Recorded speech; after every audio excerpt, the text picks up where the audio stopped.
Boldy James and The Alchemist have just released their third collaborative project, Bo Jackson, and this is amazing because the underground is eating. We got this, we got a Benny the Butcher release, we got a Cat release, and Boldy James's project is the one that has stood out the most, and we're going to be reviewing it today, guys. And the way that we actually review albums is differently because we go basically on different categories. So we have artist performance, then content, then features, production, replay value, and then our overall rating. And instead of using a numerical value system, we actually go from bad to mid to good to amazing and perfect for each category, and then of course an overall rating. So let us know your ratings for each category and your overall rating on this new Boldy James and The Alchemist project. And going into this, man, what were your expectations? Like, how did you think this project would sound? I think it was, I think I had high expectations because of 2020's The Price of Tea in China. When I had gotten songs like Caruth and I had started to understand the type of content matter that Boldy James was starting to develop into, I was really impressed by his pen game. And then I also understood how good, Boldy James's pen game is going to be able to match with The Alchemist's aesthetic and the way that he's able to set up these super dark and I would say super cinematic productions, especially throughout the whole track list. And that's what you're going to be getting on Bo Jackson is just, a great track sequencing, a lot of great passages from Boldy James, and fantastic features. So listen, let's start this off with artist performance, and we're going to be leaving The Alchemist's performance for our producing criteria, and then we'll move on to the overall score of the project later on. So let's start with Boldy James on artist performance. So how did you like it, and do you feel as if he's sort of gotten better with his pen game throughout this project, comparing it to past releases? I just feel like, he has one of the most unique voices in all of hip hop. I mean, you could say that at times his delivery gets a bit monotone and kind of remains a little bit stagnant, but on certain tracks, you kind of hear the paranoia through his voice, and he's a good storyteller. When he takes you, from the beginning to the end of a track, he really keeps the momentum of the story that he's telling going. And not only that, but I just feel like his collaboration with The Alchemist really stood out here because there's a certain irony to the soundscape and to the lyricism. Because if you look at a song, for example, like Photographic Memories, you have this gorgeous soul sample, but Boldy's rapping about premeditated murder. So that kind of mix of emotions that you're getting from the production and lyricism really creates this very ambient and I would say, very interesting kind of sentiment when you're going through the tracks. And not only that, but I mean, there's often times where his flows are pretty interesting. I wouldn't say that they change too much, but overall, from the wordplay to kind of the one-liners that he's spitting out, just super enjoyable, man. Yeah, and let's take it to Turpentine because that was a standout for me as well because I started to understand what type of vibe the album was going with. So I liked how you said that, the content matter was super dark, but The Alchemist kind of counters it with the super mellowed out production. And I feel as if I got that same sort of vibe on Turpentine because you go through the track and it's all about, Boldy James's, let's say, background story and him talking about different experiences. And then, the interlude in the middle of the song is talking about hard times, but the track feels super relaxed and feels like a song that you'd play on your Sunday morning. So then again, it's like they hit you with this dark content matter, but they make it sound so grand and so polished. And that's super hard for a duo to do because oftentimes maybe it gets confusing if it's not well executed, or maybe the two, creative ideas of the project between the producer and the artist don't match. But in this project, I feel as if their chemistry was perfect. And I think that's where the strongest point of Bo Jackson lies, is just being able to, see both of them flourish in their own respective lanes and come together for another coherent project. Not only that, but I mean, Boldy's biggest strong suit for me is the way that the song structures, are very complex, and he captivates you from start to end because he sounds like this wise samurai from the streets who's coming back to retell these stories.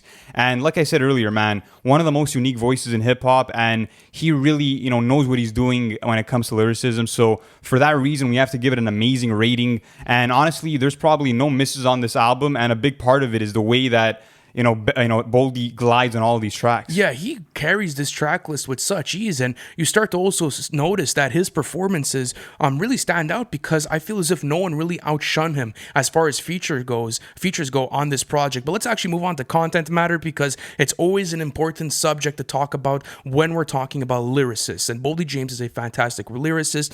He's known for his double entendres. He's known for his street talk and creating these sort of soundscapes for you where you're entering into his environment. So did you get that same sort of, let's say, how could I put it, sort of environment that you were entering when you, let's say, went into the price of tea in China, or maybe even the Versace tape? Of course, man, because he's just so detailed with his rhymes. And I mean, I love the fact that, he's rapping about on a song like Speed Trap, for example. He takes you through the story where like highway patrol's on his ass and how he has 10 keys with him. And behind that, you have this sinister production. And it really creates this very urgent and alarming kind of feeling. And I mean, that's content matter that really stuck out with me, especially on a song like Third Person. He's rapping about, all that he does about, if it's murder, if it's selling drugs, no matter what it is. But on Third Person, we see kind of a maturity where he's kind of questioning his actions and being like, I have a son and a daughter that I have to take care of. So, he's kind of looking at this from an outsider's perspective, hence Third Person, and saying like, maybe I have to rethink my lifestyle and, make money a different kind of way. And maybe, rapping was that way for him. Right? Yeah, and then you go to something like First 48 Freestyle, and he starts off his first verse by saying, as long as I woke up today, I do not have one complaint. And I also love that sort of wisdom that Boldy loves to, inject into his verses, because yes, there's a lot of drug talk, but there's also a sort of humble energy to Boldy's delivery and the type of content he's trying to put into his verses. So as long as I woke up today, I do not have one complaint. That's a meaningful line to me, because if you look at, let's say, the state of the industry and where people are at online, and like, all the top comment and the keyboard warriors, everyone's complaining. Everyone feels as if they have this bad energy in their back. And I feel as if Boldy is just like, as long as I got my next day and as long as I live to see another day, I don't have any more complaint, and everything's extra. So it's always nice to see that humility from someone. But the only thing is that I feel as if the content matter hasn't changed up too much since the price of tea in China or the Versace tape. So that was kind of a gripe for me, because maybe I wanted to hear more storytelling from Boldy James, or maybe even add a component of like a thematic basis throughout the album, because I think that as soon as he starts to dive into, themes, and as soon as he actually starts Concepts, to you're saying? Even his storytelling, once he really starts to brushing up on that sort of There were stuff. a couple of good storytelling No, cuts I on know, this, but though. I'm talking about like creating a project that has like one cohesive thematic basis to it and going through that whole theme to it. Example, on albums that we saw, like Call Me If You Get Lost. Like, I know he's not in that lane, but Yeah, it's kind of hard to expect that from Griselda artists, I would say. But that's a lane that I think that they could attack, Yeah, because for they're sure. such great lyricists. It's a great way to evolve, Absolutely. for sure. And they're so great with their imagery and their lines that I Yeah. feel as if that's really a place that they could explore. But nonetheless, I was still impressed with it. Yeah, in terms of content matter, I just feel like he thrives in, giving these very, I would say, imagery-based kind of songs where, he's rapping about how he's been doing fraud and selling drugs since the third grade. Not only that, but I mean, overall, I just feel like Boldy is really ruthless on here. And, he kind of, talks about a fair share of violence and corruption, but, he's kind of a bad guy in this, and he's rooting. And he makes us root for the bad guy, which is Boldy. And, he kind of brings that to light with bars like, been fucked up since El Chapo got locked up. They need to free that man. Like, you can tell that he's kind of part of that same criminal kind of identity. And he kind of, sees himself in that mix per se. And it's just amazing how he really makes us root for him because of how captivating the stories are, man. Yeah, but overall, I think he maybe had a bit more room to experiment and go a bit further with the content matter. But nonetheless, the content is good. There's a lot to go into. It's going to be an album where you're going to have to pick up on the double entendres. You're going to have to be, very vigilant to the type of soundscapes and the type of imagery that, Boldy's going to be giving you. Also, you're going to get certain tracks where he's giving you deep knowledge. So it's not lacking on the content part, but it's not quite there as far as like experimentation goes, or let's say pushing the bar forward for, this new tape. But let's move on to the features, because this is a super important criteria, especially with the star-studded names that you have on this list. So off the bat, I'm going to ask you, what was your favorite feature on this album? I don't know, man. They were all so good, and I love that Boldy always has a knack for picking great features. If you look at his selection on, let's say, The Price of Tea in China, he had Vince Staples in the mix, he had Freddie Gibbs, and if you look at, this release, again, only has about like 4 to 6 features, and the majority of the project is him. So they complemented the track list so well, because when you needed that breath of fresh air of a different voice, you had Benny, or you had Freddie Gibbs, or Currency. My favorite feature, that's so tough to say. I really enjoyed what Earl did. I also liked what Roc Marciano did. But Benny the Butcher, man, he just slid, and he gave us this new flow that we never heard from him before. Super fast paced. Yeah, and he dropped a one-liner What did he have? I think we have maybe the He same said, one-liner. I put a bitch in the White House way before Kamala Harris. I mean, honestly, Benny's the king of one-liners in hip-hop right now, and this verse is amazing. I love the high energy. But yeah, I would say that my favorite feature is probably Roc Marciano, and he is just such a fucking ill MC, man. And the way that he starts his verse off is... broke generational curses with my cursive. Yeah. Like, man, the double entendres are amazing. And, like, I fucking live for this shit as a hip-hop fan. When he can really take you through double meanings and kind of make your mind expand, that's the shit that I live for. He has another bar on his verse, too, where he has, screw the compressor on the tech, it ain't make a sound like a Tesla. Yeah. Like, it's mind-boggling, and I think that in terms of the double meanings, in terms of the wordplay, Roc Marciano really checked off every box on this. I'm going to go with Benny the Butcher. I love this new flow that he introduced on this album. I mean, listen, I haven't heard it before, so it's new to me at least. And I love how, he introduces a different type of energy to the track, because let's say you start off the track list with, the album with a bit more of like a soothing and monotone sort of delivery by Boldy. You didn't expect, the third track on this track list to have that sort of punch to it, where Benny's starting real quick, and then not only that, but Benny obviously starts with his signature intro where he's talking, and then he eases you into it. There's a line that I really like on this too. I was gonna mention the Kamala Harris one, but listen to this one. Glocko knocked down a big hippopotamus quarterback, giving him audibles. Like he's so good at creating these. This is not a double entendre, but just that Coke imagery, like that Coke talk, like it's different because he's being creative with it, and no matter what, I always feel as if he's changing up his style on this. I also love Freddie Gibbs too on this, man. What another fucking great verse. Yeah, I mean, you got kind of that Fetty reunion with him in Currency. Earl Sweatshirt did amazing, and I think that after hearing songs like E. coli and Loose Change, an Earl Sweatshirt and The Alchemist album is fucking needed, and I love how he shouts out how Tyler the Creator won a Grammy on his verse to open it off. That was really dope, and Earl gets too much hate, man. Like, I really, thoroughly enjoyed the verse.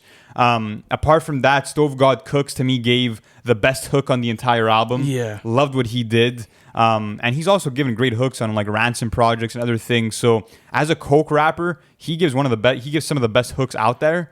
But what made you really love that Freddie verse? Well, it was also the type of energy he comes in with, because I'm really patiently waiting for SSS, and I kind of understood where he was going with this, because if you look at the overall feature list of Bo Jackson, most of these guys are Coke rappers and are underground rappers. So this was the perfect setting for Freddie to be in. And, he delivered on this. And then, listen to this.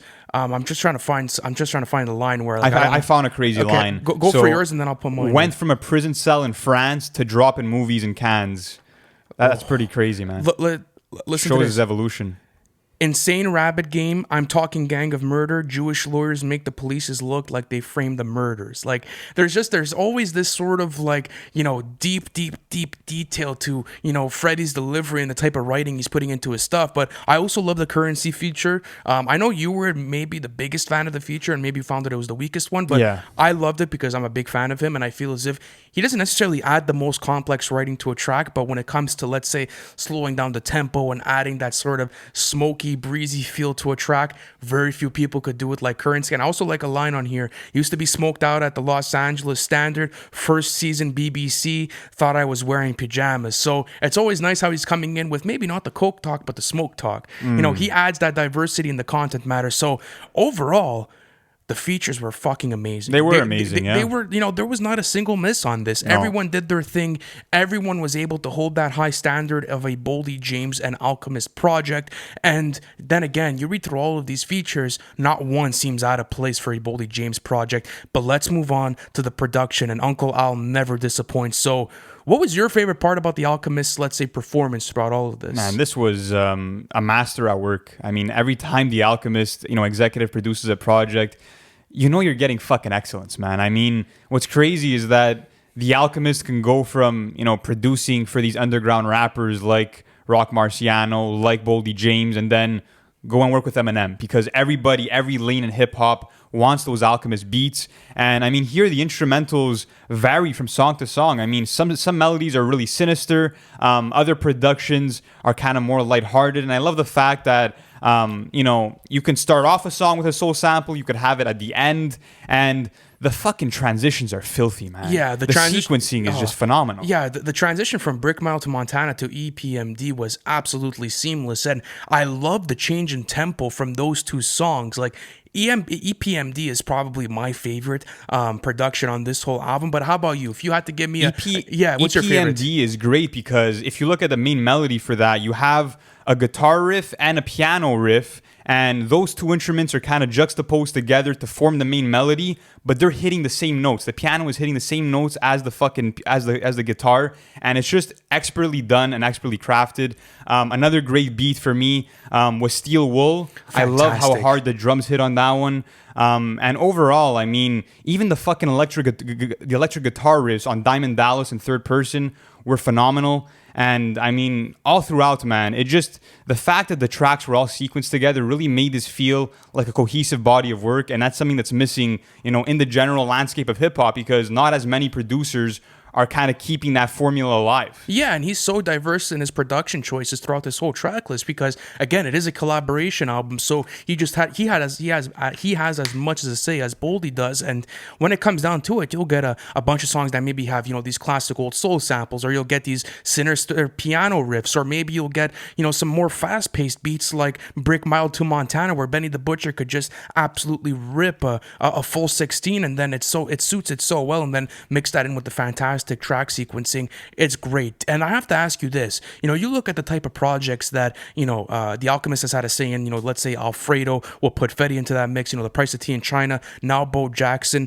Is he one of the most consistent producers in all of hip-hop right now? Easily, man. I mean, I feel like 2021 is going to be the second year in a row where we're debating over who the best producer of the year is between The Alchemist and Hit Boy.